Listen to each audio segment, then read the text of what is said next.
Okay, here we are this afternoon to learn about some distinctions between Medicaid and Medicare and what Medicaid can do for you as you age and as our parents age and our family ages.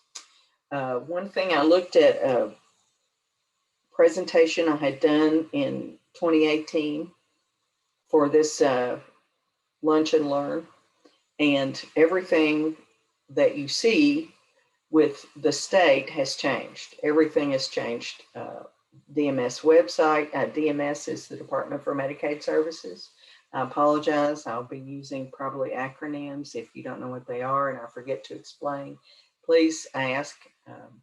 It's the world I live in. And I might use some acronyms that you know in your world that mean something completely different. So everything has changed, including the fact that Connect used to be the name of our automated self-service portal, how to buy insurance, how to buy, not buy, but how to buy insurance, and how to apply for benefits from the cabinet. And the cabinet has a lot of benefits available. Well, Connect is back now as a brand, and it is, I've put the URL up here. You can go there, you can look, you can search. You see these things, and we brought back up. And what that means is there are actually more benefits to come into Connect now than there used to be.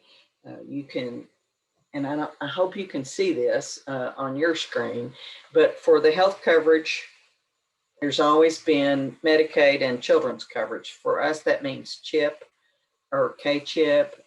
Premium assistance is the new benefit plan that if you're eligible for Medicaid and you have employer-sponsored insurance of any kind and it has a premium, we can enroll you in this program and reimburse you for your premiums. So you get full Medicaid coverage, you get reimbursed for the premiums if, of course, your employer-sponsored insurance is cost-effective for us as well. So it's a good program. I highly recommend it. If you have anybody in your family that might be qualified for it, please take a look at it.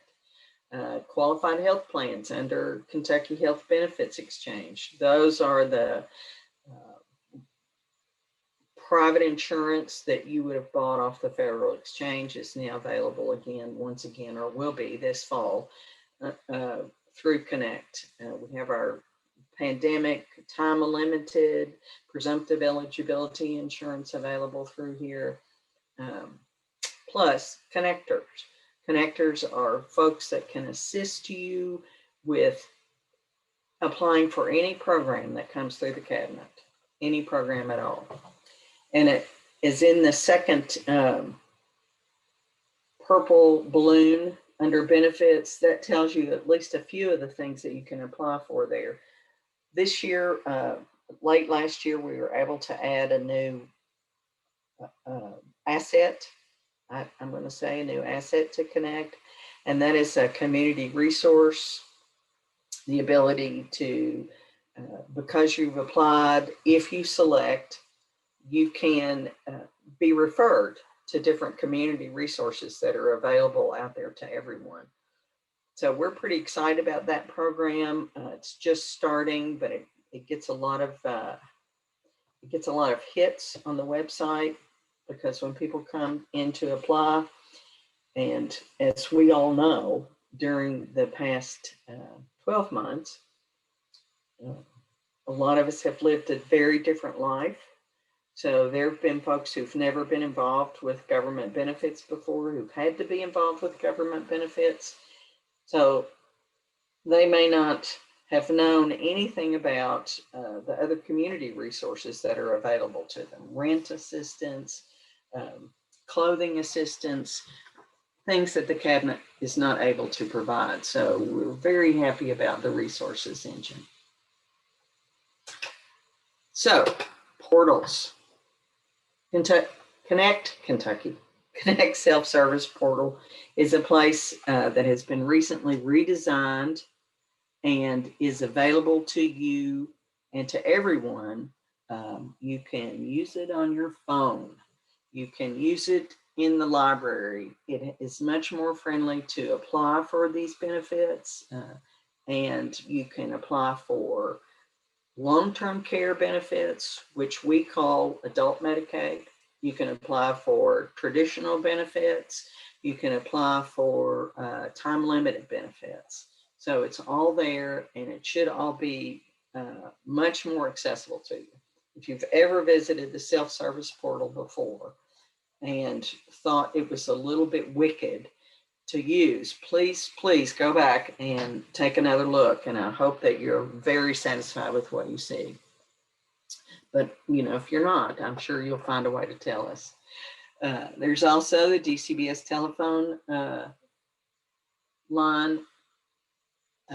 Sometimes it's pretty busy, sometimes it's not. You're talking directly with the workers who can walk you through how to apply, what benefits might be available. Also, there are a lot more, let's see. I know that sometimes it's annoying when you call a phone number and you get the voice menu, and the menu can go on forever, but this menu will allow you to call in and get some information about cases that you don't have to wait to talk to somebody about. So we're actually beginning to have the ability to give people a lot more automated access to their information. And then there are the connectors that I briefly talked about before. They are trained. That's their job to apply for benefits. So they're not caseworkers. Now, they don't work for the state. Well, they kind of work for the state, but they don't work for DCBS, the Department of Community-Based Services. Some people out in the real world that's not Frankfurt might refer to those folks as the food stamp office or the Medicaid office. DCBS has offices in every county, at least they do currently, and they are there because they administer these programs, and these particular programs are family support programs, which includes Medicaid. Connectors, however, came into being when the Affordable Care Act was actually implemented, and you could start to buy the qualified health plans out across the country. You had to have somebody to help folks who maybe didn't have any internet experience, but to help them get to the table and have access to apply for these benefits. So that's who connectors are. Hey, Lee. Yes. It's Terry. Two questions have come in, and I figured we're right in this conversation now, so maybe it'd be best to do this now. The okay. Question, are connectors same as a Medicaid counselor? We have been told we need the counselor to help apply. Who told you that you needed a counselor to help apply? I mean, if it was a nursing home that told you that, they're not Medicaid counselors. Donna, you want to step in? Who told you? Yeah, it was somebody that works with elderly, like actually she's a family member, and so she kind of works a lot in this area, and that's what she told us because we're exploring this for my mom. Well, I tell you what, there isn't anyone that works for the state with that job title, okay, a Medicaid counselor. However, there are a lot of folks who can help with nursing facility applications. You don't have to have one, but you can. I would suggest that you find out if they charge a fee. If they charge a fee, I would suggest that you try the DCBS first. Okay, thank you. because we don't charge a fee. Okay, And the Okay. second part to that question was, if you're signing up for a parent, is sign up of portal in their name or in the parent's name or in the person who's helping the parent sign up? Okay, so if you go into the self-service portal, first of all, you'll have to create your own account. Okay, you should create an account for the parent, and then you should create an account for yourself. So create your parent's account, start the application there, and submit a MAP 14, which we will talk about in a little while. A MAP 14 is a signed document that gives you the authority to perform all kinds of functions for your parent, or for anybody, in fact. But once you get that, you can become associated with the case in the system, and then you will be able to log in under your name or under their name, either one, and take care of their business. Finish the application, complete any changes or renewals that you would need to complete. thank you, because I did sign up as myself and then I could tell it did not look right. So thank you. Well, right, it's going to take you along as Signing being up the yourself. applicant. Yeah. Right. Thank you for clarifying. You're welcome. I know this can be tricky, believe me. It can be very tricky. And slow and steady wins this race. Okay. Thank you. Your income and resource levels are pretty well set. A single person with income can't exceed this amount. The single person resources can't exceed this amount. At any particular time, the income is monthly. The resources is at any time. Okay. If your mom is still married, or any of your parents are still married, this is a much more complicated sort of calculation, because it's complicated to protect the community, what we refer to as the community spouse, which will be the person who is not in the institution. In the institution, I mean in the nursing facility. Please excuse my use of the word institution in this presentation. It has to do with how the federal laws are written and the way that we would speak internally about it. But when we're talking about it, we're talking about a nursing facility. Or, no, we're talking about a nursing facility.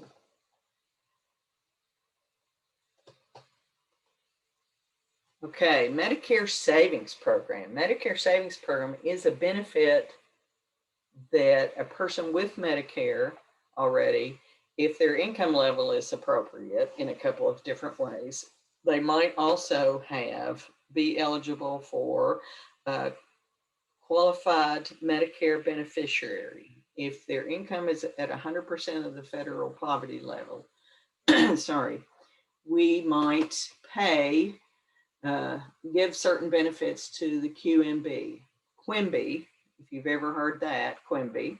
Then there's SLMB, the SLMB. You have a little higher income level, a little different level of benefits. Then we also have the QI, well, qualifying individual program. Again, 135% of the federal poverty level. These levels change every year. And so if I put an amount on here and you don't look at anything until next year, it could be different. So the percentages generally stay the same unless there's an overhaul or a revamping of the program. There's also the Qualified Disabled and Working Individuals, QDWI. Now, the benefits that you get for, if you have income that is appropriate for QMB, we will pay your Part A premiums. Okay. If you're lucky enough or not lucky enough to have a low income, you might be eligible to, you might be dually eligible. And what I'm saying here is that you could be eligible for the payment of your premium, but you could also overlay your Medicare benefits with Medicaid, full Medicaid benefits. So those folks are what we call QMB plus. So you would get your Part A premiums and your Part B premiums and all full Medicaid benefits. Oh yeah, let's don't forget the all important deductibles, co-insurance, and co-payments. So QMB is your best Medicare savings benefit because you get the most benefit from it. But you wouldn't get full Medicaid on top of that unless your income was under 100% of the federal poverty level. Slim B. Part B premiums, and that's it. Nothing else. Part B premiums, I think, have run in the $150 a month range recently. Shelley, if you know something different, you can let me know. The qualified individuals, yes? Qualified individuals have Part B premiums as well, and the QDWI will pay Part A premiums for the QDWI because these qualified disabled individuals are working and earning wages, but for some reason have lost their, and there are reasons that you would lose your free Part A privileges. If you've already applied for Part A for yourself, you've read through those. I'm not a Medicare expert, and I don't want to say anything incorrectly here. So I've read about these. I know what they are for the most part, but I don't want to send you down the wrong path on this. So you can be eligible for adult benefits. You can be eligible for and if you're eligible for adult Medicaid, most of the time, the benefit that you're going to receive there are nursing facility benefits.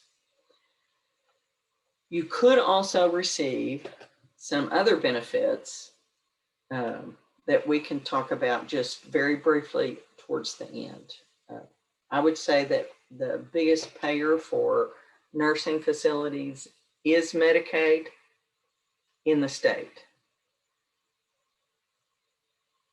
particularly if somebody stays in a nursing home for a period of a year or longer, because it's very expensive. So part of applying for adult Medicaid is the resource assessment.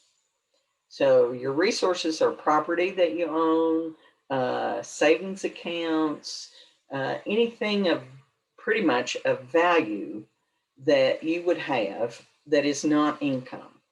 So if you own rental property and the rent you receive would be income, but the value of the property would be a resource or an asset. It depends on what vocabulary or language that you use particularly. Now, there's a form called the PA-22. It is a resource assessment form. And if you're thinking about or investigating applying for adult Medicaid or long-term care benefits for you or your family member, I highly suggest that you contact DCBS and complete a resource assessment. This will help you with determining what resources you have, what the value of those resources are, and how they would impact whether or not you're going to be eligible for Medicaid. It also helps you understand what it is that you need to gather together, what kind of documentation you might need to gather together to make application for long-term care. It will also work to, if your parent or yourself, if you're still married and you're looking at, or you're dealing with a married couple here, it will help freeze the value of those assets for purposes of the spousal allowance. And remember earlier I said just something real quickly about the community spouse. The community spouse has the ability to have an allowance that doesn't count toward Medicaid eligibility, because we don't want the person that's still living in the community to be driven into poverty and destitution just because someone, their spouse, has to be in a nursing home. So it complicates things, but it is for a good purpose. So the sorts of documentation that you might need when you applying for Medicare, just let me say this, applying for Medicare is a breeze compared to applying for Medicaid, because Medicare has all the Social Security information at their fingertips, and it's not income based, so they don't have to do all of these things. We are required to do all of these things in order to completely document what we're doing and how we're spending everyone's tax dollars. So verification of identity, the best way to do that is to have your Social Security card, a Social Security card of the person that you're helping to apply. That's the best way. It's not the only way. If that person does not have a Social Security number, you might want to think about applying for one. If there's any income is money you get every week, day, month, depending on how it comes. It can be your retirement income, it can be a pension, it can be Social Security, it can be income from, like I said, rental income, stock dividends. There's all kinds of potential incomes. So you might need to verify those. They can be verified by an award letter from Social Security. It can be verified by check stubs. It can be verified by bank statements. Then there's also resource verification. If you have owned property, bring the deed or a copy of the deed, show that you own it by yourself, or you own it with whoever else. If you have a trust, you're going to have those documents. If you have an annuity, those documents. It doesn't hurt to go down to the property valuation office and get an assessment on the value of your real property. Your homestead will be exempt. We'll talk about that in a little while. If you have health insurance, if you have life insurance, any out-of-pocket medical expenses, and again, spousal income, spousal resources or expenses. So you could have a lot of documentation that you need to collect. Before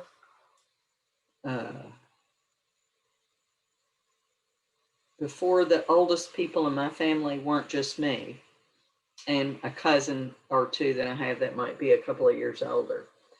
A lot of these documents, say for my grandmother or my mother, I would have had to dig through a lot of their documents and their checkbooks and their find out where they kept their papers. Eventually I had to do that, but sometimes it was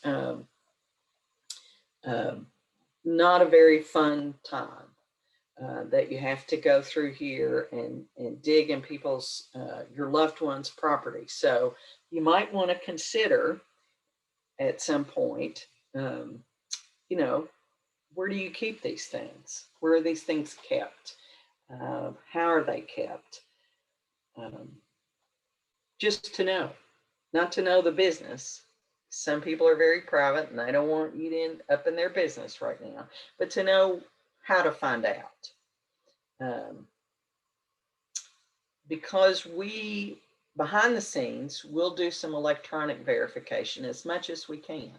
We'll hit certain kinds of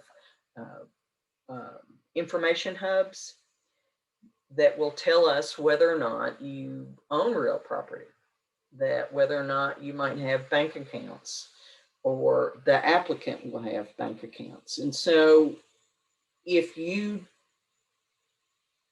think, once you get those, if we don't have documentation on to prove, we'll take the word of the information hub. So it's always good to try to have backup documentation for these kinds of things. Exclusions. We don't exclude everything. I mean, we don't count everything. For instance, income. If your income is too high to be eligible for Medicaid, for adult Medicaid, you could put your income in a qualified income trust. So you can put the excess income in there, or you can put all of your income in there. You put the excess income in there, we don't count it for purposes of eligibility, because the applicant can't access it. That's why it's called a trust. It's irrevocable. It's generally in a bank. It's like a bank account, so that, say, your Social Security can be paid straight into the qualified income trust. And then anything for adult Medicaid, we have a concept called patient liability. And patient liability is what the member who becomes a resident in a nursing facility has to pay for their own care. And this comes up when you have more income than is allowed for Medicaid eligibility. It's actually a process that is in favor of the members, or the people who are applicants, the elder individuals in the community. The purpose is to allow you to be eligible for Medicaid, for Medicaid to pay the bulk of the cost of your care as long as you have income. But for your excess income, that's what you have to pay to the facility. So say I have $1,000 of extra income every month, and I'm a resident in a nursing facility. It's likely that my nursing home cost is going to be $6,000 to $7,000 a month. I will pay $1,000 of that. It will probably come out of my qualified income trust directly to the nursing facility. Medicaid will subtract that amount from the bill that the nursing facility sends to Medicaid, and we will pay the nursing facility, what did I say, $6,000, so $5,000. So that's the cost. Hey, Lee. Yes. Just an FYI that the qualified income trust are also known as a Miller Trust. And Perfect. This is Shelley Brewer speaking. Shelley works with me. She is our eligibility policy branch manager. thank you. And one other thing, what am I trying to say? Legal aid provides assistance in drawing up these trusts for individuals. So just an FYI. No, and that's a very good point, Shelley. Thank you very much for bringing that up. That's one of those free resources, or low-cost resources. I don't mean resources as what you see up here on the screen, but a place, Donna, was that, I think, a person that talked about a Medicaid counselor. You can also, if your parent has a lot of resources, or enough that you think it's going to be too complicated, certainly feel free to access legal aid, because they have some very knowledgeable individuals we have meetings and partner with frequently. So they have some very knowledgeable individuals that you can access. Thanks, Shelley, for bringing that up. Your homestead is excluded from in the calculation of how much you have in resources, the value of your home, not the value of some other places that you're on, but say your primary residence. So we'll count that beachfront property that you have as a resource, but where you live, and the value of that goes up to just about $500,000 and increases often. That's the value that we can exclude is set by the federal government. So if you have a valuable homestead, don't worry about that. Irrevocable funeral trusts and agreements. So if you have access resources now, go ahead and pay for the funeral. Funeral directors are well aware of this phrasing, the irrevocable funeral trust or funeral agreement. They know all about it. There's a limit, but it's not. Isn't there? Is this the $1,500 limit, Shelley? Or is this something else? Burial. Yes, it's for burial designation. It is a $1,500 exclusion. Okay. Hey, Lee, Yes. sorry, quick question. Somebody had asked, how do families prove they do not have a plan?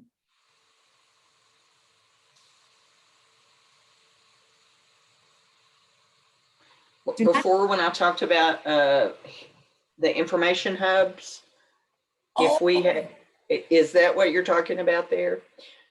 Okay, so you can always do a written statement and have it notarized. Try that. I understand the difficulty in proving a negative.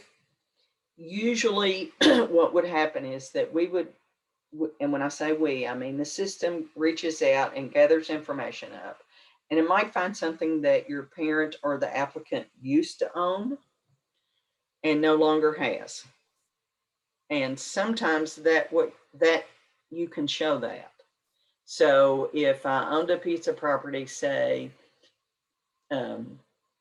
5 years ago, and I was going to build a house by the lake and I never got around to it, and now I'm going to go to the nursing facility, then I would, if it still shows up, and it could, you know, information is information. It's only as good as the people putting it in. So if it's a mistake, well, you bring the bill of sale or where you sold it. I mean, that's a pretty simple sort of thing. If it gets more complicated, that's when you have to run into maybe some, you know, an affidavit, which is a written statement that's notarized, signed and notarized. Thank you. You're welcome. So if you have an irrevocable trust, it can be excluded. Don't create one today and make an application tomorrow, because that could result in, you can't protect all of the assets of your loved ones. If you're going to wait 5 years before applying for Medicaid, because if you throw all of the assets into an irrevocable trust and then apply for Medicaid the next day, you're going to have real trouble trying to prove that wasn't done just to make you eligible for Medicaid. And when that happens, then we're going to take the value of whatever you threw into the trust, and you're not going to be able to enjoy those benefits for quite some time. It's called a transfer penalty. We don't need to go into that. And if you have larger questions about that, call DCBS. That would be your best shot. Special needs trust. If your family member is disabled, then a special needs trust is an asset that they can have to pay for their care, and it is something that you would need to seek legal assistance setting up. But I believe that legal aid can help you with that as well. It's just some forms that have to be filled out. And then there's stable accounts. It's an account that was approved by the federal government called ABLE accounts. It lets folks who are, say, partially disabled, considered partially disabled, but able to work, or have some income that they can put into these accounts and have it grow. It's kind of a special kind of investment possibility to help pay for their care for the rest of their lives. Authorized representatives. This is what you need to become if you want to manage the Medicare, Medicaid, any Medicaid. This is a Medicaid term, authorized representative. It's a fully signed MAP 14. It's a form that you can go to our website and look for, download. It has to be signed by the member or the applicant and signed by you and returned to DCBS, uploaded through self-service portal, and however you get it back, there has to be a little bit of manual intervention, and then you're connected or associated to the case, and you will be able to talk to DCBS about the case. You'll be able to access the case in self-service portal and assist with or upload documents, get messages. That means you can work with DCBS and any documents or information they might need can all be done through self-service portal without ever having to try to get an appointment or go down there. And when I mean go down there, I mean go to the office. Everybody works. Most people have a job that they need to attend to. So the point of a self-service portal is that if you need to, at 2 o'clock in the morning, work on the applicant's case, then self-service portal should give you that opportunity. But we need to have this fully executed MAP 14. Now, MAP 14 is not required now I try to get this to come up separately, like my other bullets, but for some reason, it just wouldn't separate itself.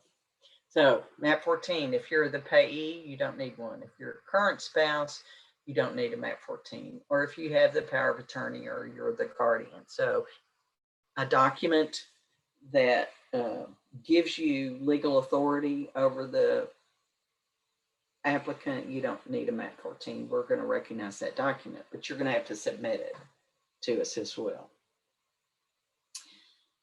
One of the biggest advantages to being an authorized representative for someone with a Medicaid case is that notices that are issued by Medicaid get sent to the applicants and to the authorized representative.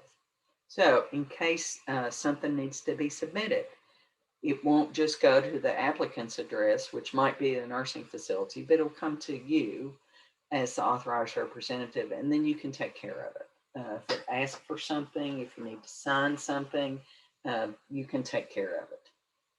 And that's one of the biggest advantages, I think, of being an authorized representative.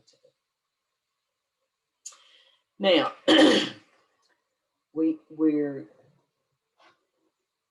adding a new provider type to Kentucky. It's called a PACE provider. That stands for a program of all-inclusive care for the elderly. There are PACE centers in other states. There's not a huge number of them, but I believe that there will be more of them as every day goes by. We've learned a lot about what I've learned this past 12 months during the public health emergency is the phrase congregant setting. So that is a phrase that has been used to describe nursing facilities. because you have a setting where a lot of people live together. And you know that has made folks in nursing facilities this past year, unfortunately, incredibly vulnerable to a highly infectious virus.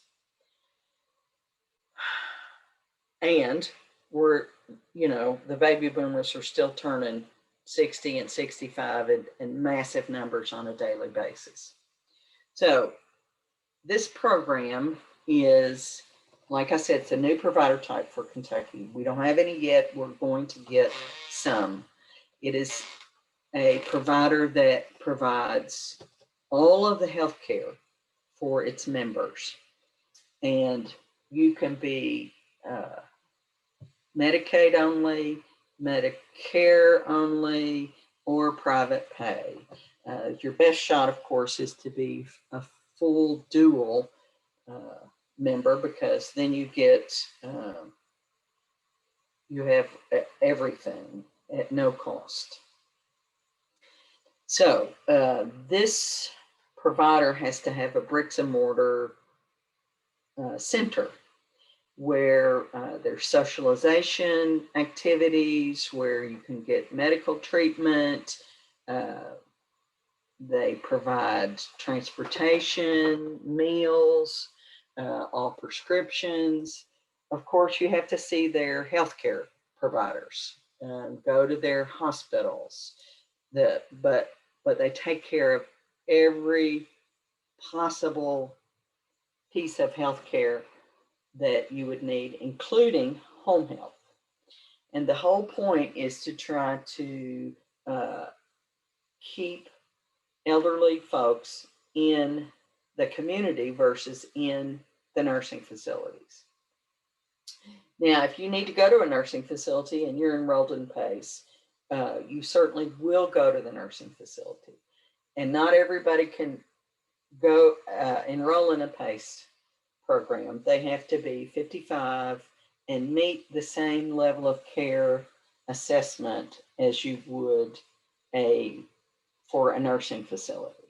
So there are, there's criteria, and you have to live in a place where a PACE provider provides services. So we're not going to have every county covered at first. I don't know if we ever will, but we have several providers that are already in the process of making this happen. We're looking at targeted opening dates in fall of 2021 and or early 2022. Absent the sun falling out of the sky last year, we probably would have already had a couple of these providers up and providing services. So, do you have any other questions? I've spent a long time talking today. I just noticed how long I've spent talking. I hope that some of this information has been helpful. Oh, yes. I'm sorry, there was a couple questions. Okay, let me go back. I was copying them down. Regarding the spousal Medicaid, do you know what the income level is for a married individual? Or is that just one of those really complex things that it's an individual basis? So if you're talking about the income that I showed you, like the $2,000 and some, is for one individual.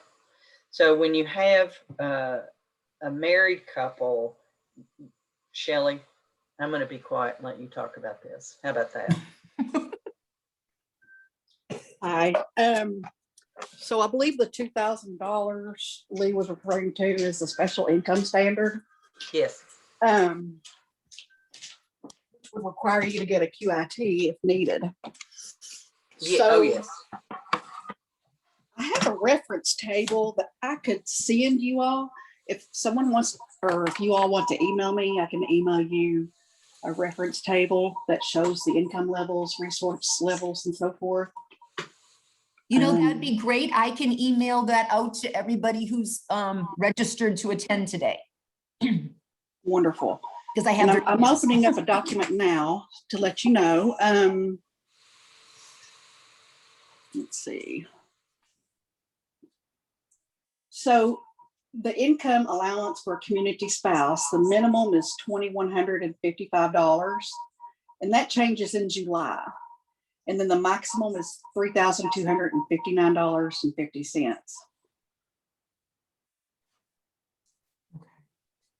All right. Would be great if you could send out that eligibility, list of, that would be really helpful, I think, for folks. I will. Yeah, and I'll get that sent out this afternoon to everybody. Thank you. Another question was assisted living. Is that eligible for Medicaid? I mean, No. anyone can apply for Medicaid. We look at technical eligibility as well as financial eligibility. So if you meet the technical requirements, I always suggest, individuals apply just to see what they're eligible for, because it is based on income and resources. Okay. But Medicaid does not pay for assisted living. Assisted living is not A provider. unfortunately Okay. included in Medicaid benefits right now. The next question, this is kind of long, but somebody wants to know that this is the most current and the correct address to get to the map 14. Is it chfs.kentucky.ky.gov/agencies/map forms/map14? Does that sound familiar to anybody? You should be able to get it that way. I'm looking now to see if that's the most recent one, if you bear with me. I just checked it and it says 218. Mm-hmm. So I don't know if 218 was the most recent form. I put that up on the website when she checked that. Right.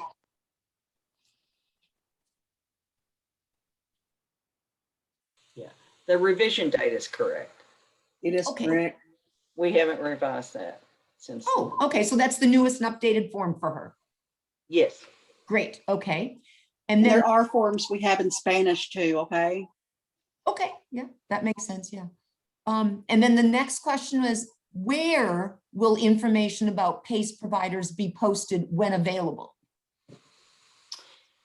We will have a page on the Medicaid's website. Am I talking to mute?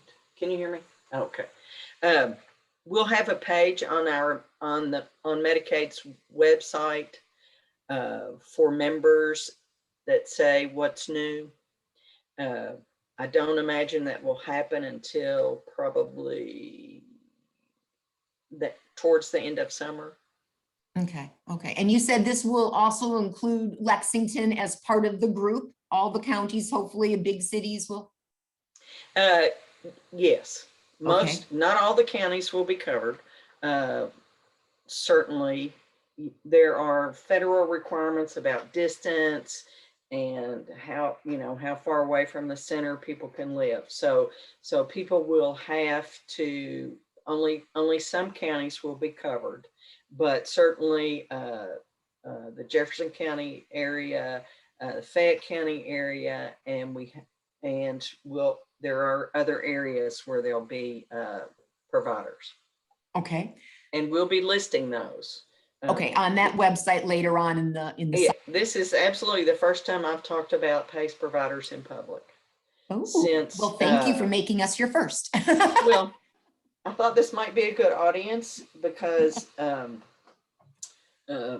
before, when we came here before, there were a lot of people who were investigating nursing facilities for their parents, and that's not going to be the only opportunity. You can't always just think that that's going to be the only resolution, because you also have this access to home and community-based waivers. Right. That's not always available from Medicaid because there are limitations on those things. But when you talk to some DCBS person, ask about that as well. Okay. Okay. PACE. Is PACE like using socialized medicine? No, I No. don't think so. Um,